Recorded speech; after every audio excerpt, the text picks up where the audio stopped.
വിശുദ്ധ യോഹന്നാൻ്റെ സുവിശേഷം 17-ാം അധ്യായം 20 മുതൽ 26 വരെയുള്ള തിരുവചനങ്ങൾ ശിഷ്യന്മാർക്ക് വേണ്ടി പ്രാർത്ഥിക്കുന്നു.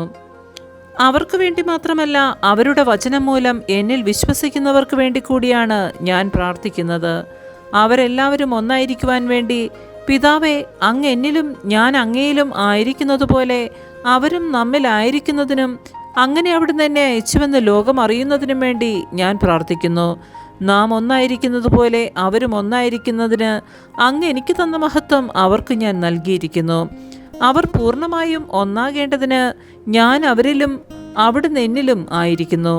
അങ്ങനെ അങ്ങെന്നെ അയച്ചുവെന്നും അങ്ങനെ സ്നേഹിച്ചതുപോലെ തന്നെ അവരെയും സ്നേഹിച്ചുവെന്നും ലോകമറിയട്ടെ.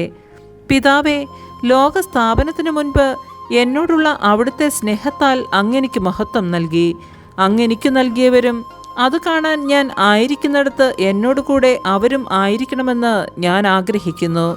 നീതിമാനായ പിതാവേ, ലോകമങ്ങയെ അറിഞ്ഞിട്ടില്ല, എന്നാൽ ഞാൻ അങ്ങയെ അറിഞ്ഞിരിക്കുന്നു. എന്നെ അവിടുന്നാണ് അയച്ചതെന്ന് ഇവരും അറിഞ്ഞിരിക്കുന്നു. അങ്ങയുടെ നാമം അവരെ ഞാൻ അറിയിച്ചു.